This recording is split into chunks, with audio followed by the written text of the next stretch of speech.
Monseigneur Claude Lamoureux, vicaire général du diocèse de Saint-Hyacinthe, a été nommé le 23 février dernier évêque du diocèse de Gaspé, qui regroupe les paroisses de la Gaspésie et des îles de la Madeleine. En devenant le nouvel évêque de Gaspé, Monseigneur Claude Lamoureux succède à Monseigneur Gaëtan Proux, qui a renoncé à son titre d'évêque l'année dernière à l'âge de 75 ans, soit l'âge limite établi par l'État du Vatican. 3 noms ont été suggérés par la province ecclésiastique de Rimouski au pape, et c'est lui qui a tranché en sa faveur. Marc Bert s'est entretenu avec Monseigneur Lamoureux, qui se dit heureux et surpris d'avoir été choisi par le souverain pontife. Bonjour Monseigneur, comment allez-vous? Bonjour à vous. On a fait une entrevue la semaine dernière avec Monseigneur Proux, justement, parler un petit peu de la fin de son mandat, entre guillemets, si on peut appeler ça un mandat, et puis là, on avait l'élan de vous voir et de vous connaître un petit peu plus. Alors désolé que ça se fasse pas en personne, mais on peut commencer déjà virtuellement, puis un jour on aura le plaisir de se rencontrer pour de vrai. Exactement, puisque là, je suis toujours dans la région mascoutaine. Alors, mais bientôt, je me dirigerai là, vers la Gaspésie, les îles de la Madeleine. D'accord. Est-ce que c'est par surprise qu'on apprend que on deviendra évêque, ou est-ce que vous avez postulé pour ça, pour pouvoir accéder à ça? Comment est-ce que ça se passe exactement? Il y a un grand élément de surprise. Vous savez, dans les grands engagements de vie, par exemple, lorsqu'on prévoit se marier avec quelqu'un, on se fréquente et après un certain temps d'apprivoisement, on finit par prendre cette décision de s'engager mutuellement. Même lorsqu'on se prépare à la vie religieuse ou lorsqu'on se prépare à devenir prêtre, il y a plusieurs années, vous savez, de formation. Un prêtre, c'est autour de 7 ans d'études et de stages. Pour ce qui est d'un évêque, bon, moi, ça fait 33 ans que je suis prêtre, donc je connais, comme dit je connais la chanson au niveau du ministère pastoral. Mais lorsque on reçoit l'appel du nonce apostolique, qui est l'ambassadeur du pape dans un pays, il y a un élément de surprise, puisque là, il nous annonce que le pape a pris la décision de nous nommer évêque de Gaspé. Donc, ça se fait d'une façon un peu immédiate. Et là, ça surprend grandement. D'abord, de réaliser que le pape a pris une décision, lui, à notre endroit. Pas seul, hein, il y a tout un processus de consultation. Mais par la suite aussi, il nous indique à quel endroit on ira exercer notre ministère, entre autres à Gaspé et les îles de la Madeleine, pour ce qui me concerne. Or, bien sûr, j'ai toujours entendu énormément de positifs sur les îles de la Madeleine et de la Gaspésie. Tous les Québécois et Québécoises, les étrangers aiment aller visiter cette région. Moi-même, j'y suis allé en vacances. Il y a 30 ans, je dois avouer, il y a longtemps que je n'y suis pas allé. Mais là, d'apprendre que je vais vivre là, que je vais exercer le ministère épiscopal là, il y a un élément de grande surprise, bien sûr, aussi. Et ça fait réfléchir grandement, Marc. Vous savez, ça nous emmène. Pourquoi moi? Bon, il me semble qu'il y aurait beaucoup d'autres candidats, me semble, intéressants pour exercer ce service-là au nom de l'Église. Mais bon. Parce que ça faisait longtemps que vous êtes à Saint-Hyacinthe, dans le fond, non? Bon, moi, dans le diocèse de Saint-Hyacinthe, j'ai été prêtre depuis 33 ans. Donc, si vous ajoutez les 7 ans de formation, ça fait 40 ans que je suis dans le diocèse. J'ai occupé différentes fonctions comme curé, pasteur de plusieurs paroisses. Depuis 5 ans, cependant, j'étais le vicaire général de l'évêque de Saint-Hyacinthe, Monseigneur Christian Rodambeau. Quand tu es vicaire général, tu es le bras droit de l'évêque. Tu assumes, tu prends la charge pastorale en même avec l'évêque. Donc, ça te prépare d'une certaine façon, mais c'est pas automatique, loin de là. D'ailleurs, je me consolais en me disant, les vicaires généraux qui ont exercé ce ministère-là à Saint-Hyacinthe avant moi n'ont jamais été interpellés pour devenir évêque. Moi, je me disais, bon, c'est pas des automatismes, loin de là, mais disons qu'il en était autrement pour moi. D'accord. Ouais. Alors, comment est-ce que vous vous préparez à ça, dans le sens où je sais que vous allez apprendre dans vos nouvelles fonctions, mais et étant aussi, comme vous dites, le bras droit déjà d'un évêque, vous savez où, j'imagine, où vous en allez quand même? Oui, mais en même temps, il y a des grandes différences. D'abord, quand tu es évêque, bon, veut pas, tu dois aussi celui qui officiellement porte les décisions. Un vicaire général souvent met en application les décisions de l'évêque. C'est déjà une différence. Deuxièmement, moi, je trouve qu'il y a une grande richesse en Gaspésie et les îles de la Madeleine. C'est une région beaucoup plus éloignée qui va nécessiter beaucoup plus de déplacements. On me dit qu'une des paroisses de Gaspé, c'est à 4h30 d'auto à partir de l'évêché, ou encore j'irai aux îles de la Madeleine au mois d'avril et au mois de mai là, pour le lancement là, de la pêche. Mais je dois prendre l'avion. Je n'avais pas à faire ça là, dans le diocèse de Saint-Hyacinthe. Donc, il y a des différences majeures à cet égard-là. Et puis, j'ai la chance d'avoir dans le diocèse de Gaspé des prêtres qui viennent appuyer la mission de l'Église et qui nous viennent du Bénin, qui nous viennent de différents pays. Donc, il y aura toute cette dynamique-là aussi à bien vivre. D'ailleurs, j'ai vécu une année en Afrique. Vous avez parlé tantôt que vous avez vécu une expérience au Mexique et tout ça. Déjà, je pense que cette année-là a été pour moi très, très déterminante et j'ai beaucoup apprécié cette expérience-là et cette rencontre aussi d'une culture différente de la nôtre, mais comment ensemble on peut avancer, cheminer là, spirituellement, humainement, solidairement. Je pense que c'est tout ça le grand défi aussi. Là, effectivement, on parlait un petit peu justement de la couleur, entre guillemets, que prend l'Église, justement, avec ses variantes et des gens qui viennent un peu de différents pays. Est-ce que la situation à Saint-Hyacinthe est un peu similaire? Ça se ressemble beaucoup. Ça se ressemble beaucoup. Il y a bien des différences, bien sûr. Par exemple, dans le diocèse de Saint-Hyacinthe, nous avons à nous ajuster là aussi avec la réalité. Vous savez, on a un héritage extraordinaire. Vous le savez, vous avez voyagé, vous avez vécu en France et tout ça, au Mexique, dans les différents pays. Ici, au Québec, si on regarde un peu notre histoire, il y a peut-être 70 ans, 50 ans, les premiers pas d'ailleurs que j'ai vécu dans la région gaspésienne, je me suis arrêté à Saint-Anne-des-Monts.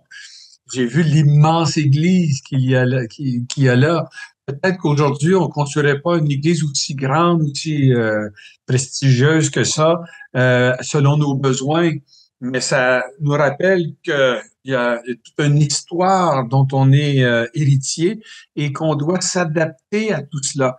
Je voyais que le presbytère avait 10 suites où il y avait 10 prêtres qui restaient là. Puis il n'y a plus de prêtres qui restent à Saint-Anne-des-Monts. Il reste à Micmac. Non, Capcha, je m'excuse. Capcha, oui. Alors, donc, c'est une adaptation dans le diocèse de Saint-Hyacinthe, tout comme dans le diocèse de Gaspé, bien sûr. Il y a tous ces accompagnements-là, de ces transitions. C'est un temps de notre Église. C'est pas la première fois que l'Église vit des passages importants. On en a vu un au Québec. Le plus important, je pense que malgré toutes les préoccupations associées à ces aspects plus immobilières ou administratifs, c'est jamais oublier l'essentiel qui est le message, qui est tellement précieux. Je pense qu'il est tellement beau, tellement grand qu'il faut trouver les moyens de bien le présenter à nos gens, c'est de pouvoir l'accueillir et d'en vivre aussi. D'accord. C'est à quelle date que vous avez appris justement cette nouvelle que vous alliez être évêque à Gaspé, au diocèse de Gaspé? Alors, le nonce m'a appelé le 13 février. Je devais donner une réponse donc pas dans la nuit, mais presque à minuit, le 14 février, j'ai écrit au pape, puisqu'on m'a demandé d'écrire au pape. Et donc, vous savez, mon nom, c'est Lamoureux. Donc, j'ai donné ma réponse tard dans la soirée, le 14 février, jour de la Saint-Valentin. C'est bon, un bon coup. J'oublierai pas celle-là. Donc, ça veut dire que vous aviez la possibilité de dire non ou oui, c'est ça? On a la possibilité. J'ai tenté un peu avec le nonce de vérifier des choses. J'ai dit, écoutez, est-ce que vous êtes en train, je sais que Gaspé, Monseigneur Proulx a atteint l'âge, et Monseigneur Proulx va avoir 76 ans là, à la fin du mois. J'ai dit, vous commencez à regarder qui pourrait occuper ce service-là. Il dit, non, non. Il dit, le pape, lui, a fait ses devoirs, si vous voulez, et vous demande d'être l'évêque de Gaspé. Ah bon? Ensuite de ça, je lui ai dit, oui, mais là, l'évêque de Saint-Hyacinthe est à Rome, peut-être qu'il vaudrait mieux attendre. Il dit, non, non, l'évêque de Saint-Hyacinthe, lui aussi a eu un jour à prendre la décision. C'est à vous vraiment de regarder ça, puis de me dire et d'écrire surtout au pape si vous acceptez ce service-là qu'il vous demande. Bon, alors ça nous vient beaucoup, nous, rapidement, là, puisqu'on n'a pas 7 ans ou 3 ans de fréquentation avec l'idée. Donc, rapidement, on doit se dire, c'est un abandon, Marc. Je dois dire, là, c'est vraiment faire confiance parce que je connais personne, je connais pas beaucoup les noms des villages, je connais pas beaucoup de gens, mais je vais être très ouvert, très accueillant, tout ça. Puis on va vivre ça ensemble, ce grand projet, cette aventure-là. D'accord. Et concrètement, sur le terrain, ça va se passer comment? Vous allez prendre vos fonctions quand et vous allez arriver quand dans la région? Alors, je suis allé passer une semaine pour rencontrer l'équipe là-bas et tout ça. Donc, un premier contact, si vous voulez. Et je vais vivre ma retraite épiscopale dans le diocèse de Gaspé, chez les sœurs de Saint-Paul de Chartres, à Saint-Anne-des-Monts.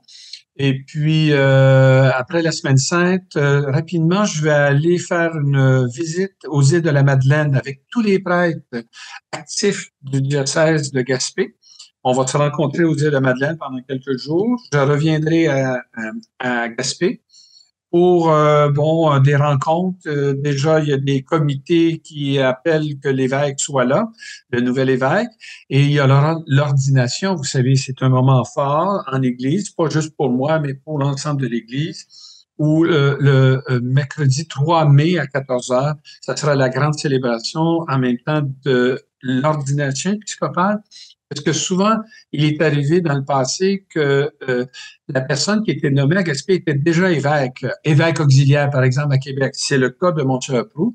Tandis que moi, j'arrive, j'ai pas été évêque avant, donc on doit procéder à l'ordination épiscopale et à l'inauguration de mon ministère épiscopal officiellement. C'est pourquoi, pendant l'intermède, si vous voulez, Monsieur Proulx a été nommé administrateur apostolique.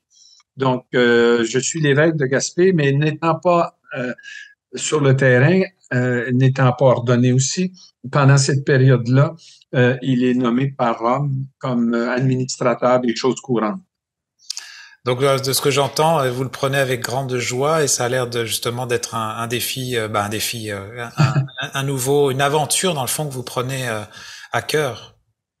Oui, bien, écoutez, c'est sûr que quand on doit imaginer ce service-là, moi, je crois que mon cœur me dit, je vais donner le meilleur de moi-même là-dedans, avec ma personnalité, avec ce que je suis, parce qu'il semble que le Seigneur, c'est ça qu'il veut, que je sois celui que je suis au milieu des gens, et puis d'apporter ce service-là le mieux possible, mais seul, en équipe. Il y a des gens extrêmement compétents à Gaspé et tout ça, et c'est ça qui me donne aussi de l'assurance et de la joie, savoir qu'il y aura une belle équipe qui est là depuis déjà plusieurs années. Ils ont célébré le 100e anniversaire l'an passé de la fondation du diocèse de Gaspé. Donc, une certaine maturité aussi comme expérience d'Église. Mais ensemble, on va vivre une nouvelle étape à ce moment-ci. En tout cas, je vous remercie beaucoup pour votre temps et de ce partage de votre expérience à venir. Puis j'espère qu'on aura l'occasion de se voir et de se parler un peu plus une fois que vous serez ordonné. Puis on vous souhaite bien sûr la bienvenue en Gaspésie. Merci beaucoup, Marc. Merci. Vous écoutez votre reflet d'ici. Revoyez tous nos reportages sur notre site Internet. Venez visiter la boutique Ariane Turbide et découvrez un univers de cadeaux à offrir à l'être cher. Notre grande gamme de choix de bijoux pour aller lui vous permettra à coup sûr de personnaliser chacun de vos cadeaux. Bijoux en or, en argent, montres et accessoires de toutes sortes et des cadeaux pour les jeunes et moins jeunes. Venez découvrir nos exclusivités en boutique. l'équipe de la boutique Ariane Turbide se fera un grand plaisir de vous servir et vous conseiller judicieusement.